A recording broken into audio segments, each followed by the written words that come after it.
him, so he went to the homeowner's house that he was contracted through and harassed the guy. Well, I mean, he wants to get paid. I'm not gonna fault him for trying to collect money.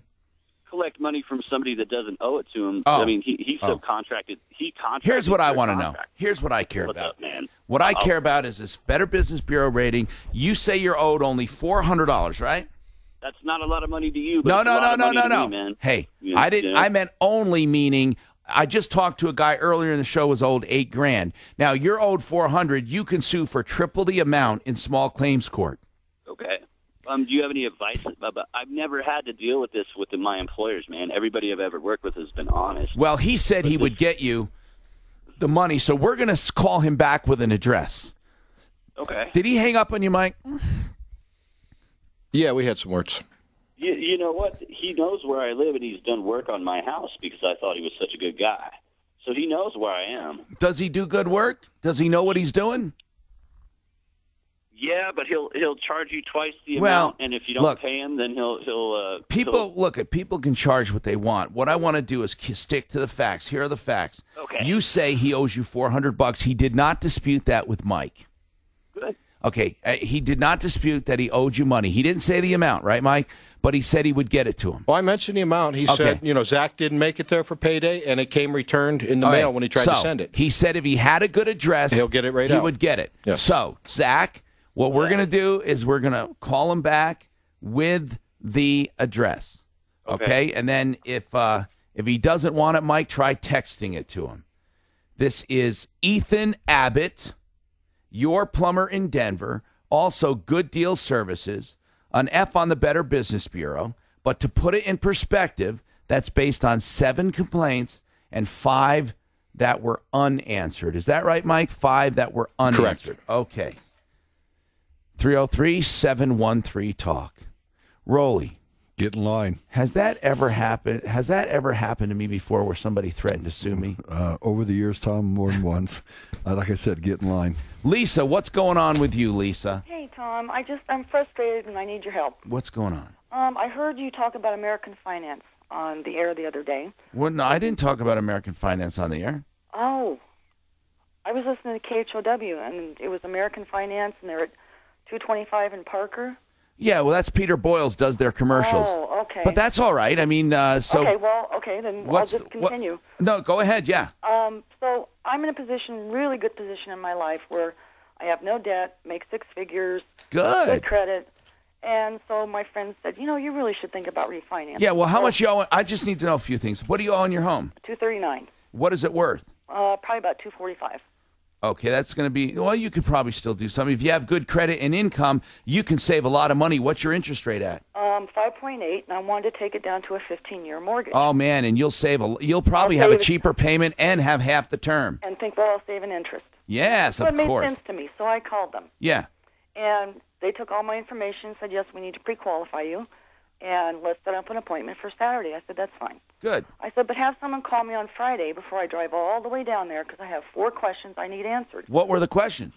Are there closing costs involved? There's always closing costs. Okay, but I just need to know. Now, even if there are none, there are, because if there are no closing costs, what happens is they can build them into the loan. Right. And then, that's easy. Yeah, okay, what's the next one? I want to know the difference in their rate between a 15-year and a 20-year. Okay, that's easy, too, and because... I want to know if my house needed to be appraised. 4 questions. That's all I needed before I drive 35 miles. Okay, so did you get the answers? No.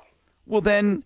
Don't go to them. I mean, if that's the truth, if they won't answer them, don't go. That's what I thought. Okay. Well, I mean, you know what? There's a ton of companies. Well, that's what I thought. But I can't believe they wouldn't answer those questions. Well, a lot of those are going to be dependent on what her credit is, too. A lot of them are. Now, one reason, listen, to be fair to them, one reason they probably don't want to answer that is because rates change. They don't want you to say, wait a minute, you said this.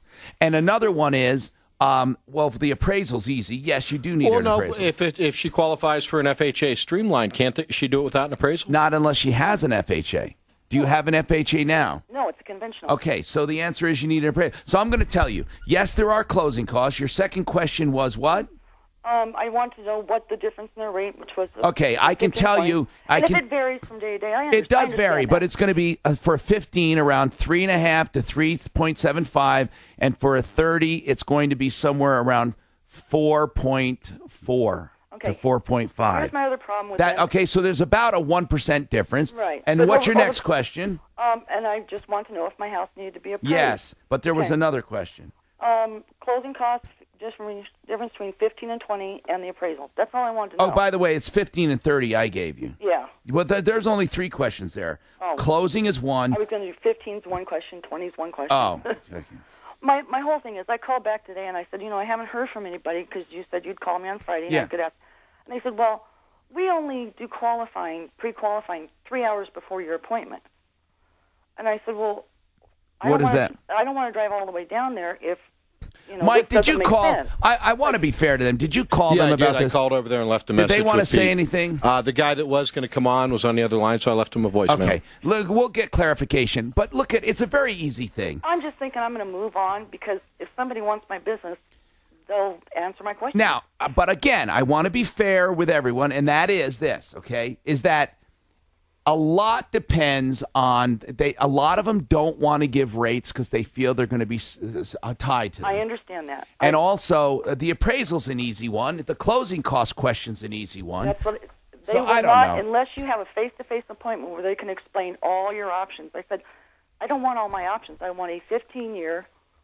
Okay. That's what I want. Okay, if you want to get all your answers. They're trying to get FaceTime, and it's like, okay. All right, I understand that, okay, because that's part of sales. Just like Rolly, people call up on the phone with the card. They say, what kind of rate can I get, right? Yeah, or they ask you, tell me how much. How much a used car is worth when you're over the phone. Well, tell me about what it's worth. Whatever you say, they're going to remember. And I understand that. It's hard, right? So sure it is. So you'd rather have them come in. Yeah, we tell them that. We got to see it. But, for example, I just want you to know, and I'm not saying go to one or the other, but I'm telling you, Ideal Home Loans will answer every question you have on the phone immediately. Okay? And so will a lot of lenders. Jan's got a comment, she says, on a good business. What do you got to say there, Jan? Hi, Tom Martino and Mike. What's happening? Yeah, Mike and Rolly and Ron. And Rolly. Yeah. So what's going on? And who? Ron. Oh, hi. Hi. Tom. Yes. Sometimes you're just not really kind to Mike. That's true. But I know it's part of the shtick. But it is because I'm never. It makes me love him even more, so that's good. Rolly, am I ever mean to him off the air? Ever? I doubt it. I know you guys laugh a lot. I've seen maybe once or twice or 10 times. Yeah, maybe if he drinks my beer or something. Yeah, if he gives you a beer, you'll be nice. So go on. What's going on? I wanted to say something nice. Okay. I've been putting this off because I'm never in the right place at the right time. Okay. Today I am. Thank you. And in March. At Discount Tires on Hampton and Cherokee. Yeah. About 3 blocks before that, some nice men in a pickup truck told me through my window, hey, you got a flat tire. Ah. And so I'm thinking, wow. And so I pulled into Discount Tires. Okay. And they, put me on the list and took care of me and all that. And I was so... Cool. But yes, it was really cool. But I was very, I think I was expecting the worst. Like they're going to tell me something was wrong that really wasn't wrong, and but they just me fixed this exorbitant price. And they didn't. And when it was all over, this wonderful man named James Montoya, had done all this work for me and my tire, and charged me nothing. Oh, that's pretty cool. Tire. I had not bought these tires from him. That's pretty cool. It was wonderful. That's nice. And he could see, and even mentioned, is there anything wrong? And he could see the stress in me, and I was just so happy. You were just so stressed out, expecting the worst. I was. Well, that's good. Not like me, but it was what was happening then. And, all right. And the worst didn't happen, and he didn't say, hey, we need to charge you $5,000 for this tire. Jan, you know what's really important is that you took the time to even sit here on hold and do this. It's very nice of you. No, it's very nice of you to do that. It's very, very nice of you. And she wants to talk about, I want to make it clear, Discount Tires, fixed or flat, did a great job, was very kind, did not charge her a dime, Hampton and Cherokee. I second that, Tom. I've done business with them guys. They're outstanding. Good guys. Oh, yeah. Every time that I go particular in there, one? That particular one's right down the street from my Inglewood location. I've dealt with them for almost a decade. Every time you go in there, same service, same Good. The only thing now, Jan, is next time you need tires, you know where you're going to go. Exactly. Yep. They're building business. More coming right up. Hi, Tom Martino, your troubleshooter. 303-713-TALK, 303-713-8255. Welcome to the show, the only show of its kind anywhere like this. We were expecting a guy to come and show us the wrecked bumper or whatever he's complaining about on this car. He says, you got to see it. But my question is, why didn't he see it when he bought the car? That's what I don't understand. Why would you buy something that bugs you so much? Why would you do it? That's what I have to ask him. I already asked him. He didn't have anything to say. Let's talk to Carlos. Carlos, what's happening? This time? Yes, sir. What's going on, Carlos? Yeah, listen, how you doing, Tom? Anyway? I'm doing good, thank you. Okay, I went to see my insurance agent and told me, we had a leaky patio. A leaky patio? Yeah, and... a leaky patio most likely will not be covered. Oh, God. Unless it was caused by something. This, Carlos, is a big confusion with homeowners insurance between guarantees or warranties and catastrophic or casualty losses. Brian Burns from Compass Insurance Group, part of my... Can I interrupt real quick? Yes. I'm sorry. We only have 20 minutes left on the show. Can I get one of the car guys to go down with Chris and look at Eugene's car? It is here? He's here. Okay, I wouldn't mind both of them going down real quick. Would you? Do we have car? Could you guys quickly bring a cell phone, connect on the cell phone, because and Rolly, here's the big question. And take a picture. I want to know if this is something that's pretty obvious. Did he see it when he was buying the car, and why didn't he mention it? Well, if he's saying it's $500, I want to look at it. Okay. Obvious. He says, you got to see this, Tom. Okay, thank you. Look at it. Thank you, Rolly. They're going to go look at it. Okay, so go ahead. Carlos and Brian is with us. Brian Burns. Okay, yeah, okay. My house faces north and south, but... But why is it leaking? Well, the road roofing, that's what the Adams County calls for, that's a code.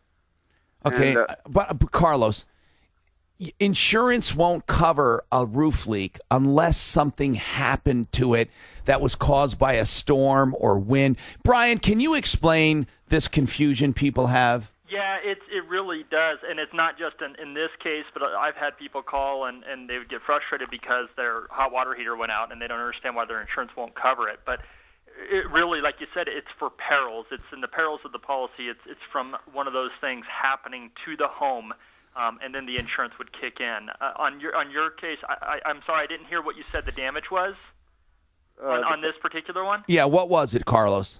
The patio. Well, he paid me for the south side of the house for the roofing. Okay. On the shingles, and he said he wouldn't pay me for the patio because it was put on wrong. Yes. And then after he left, I started thinking, well, heck, I had a permit, from Adams County. Yeah, but if it was put on wrong and it's a warranty issue, he's saying they're not paying for it. Even if it was put on wrong, if it was destroyed or damaged, he would take care of it. Well, the road roofing only lasts about 8, 9, 10 years at the most. How old is that? About 10 years, probably 8. Yeah, but it wasn't hurt in the storm. Yeah. You know what, though, Tom? I agree with you. If that's truly the case, I would probably challenge that. Make sure that you get a professional, like when someone off Tom's list, a roofer yes. or whoever, to confirm that, because insurance companies, the adjusters might just right. start saying things that aren't true. And good point, Brian. I would definitely question whether or not it really was put on wrong, because that's just an easy out. And a good insurance company, I feel like should pay for the damage anyways, and then subrogate against against the company that put it on, if it was truly done incorrectly. I don't think that's outside the realm of reason if they're covering other parts of the roof and they see that and won't do it. But I would definitely have a professional, XL or someone come out there, look at it, and verify that what the adjuster is telling you is accurate. Yeah, because I called customer service again, so... Listen, here's what you have to do. Let's just tell you what, Carlos.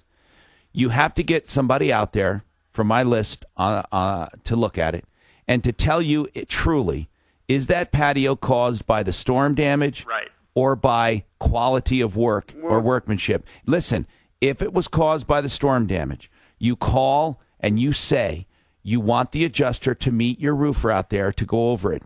Then, if they can't come to an agreement, there is a part in your policy that allows you to challenge it. We will help you one step at a time. You got to do the first thing first. That's what you have to do. We have more right after this. Hi, I'm Tom Martino. Thank you for being here. Are they ready to tell us about the car yet, guys? They're downstairs. I'm going to call down in a second.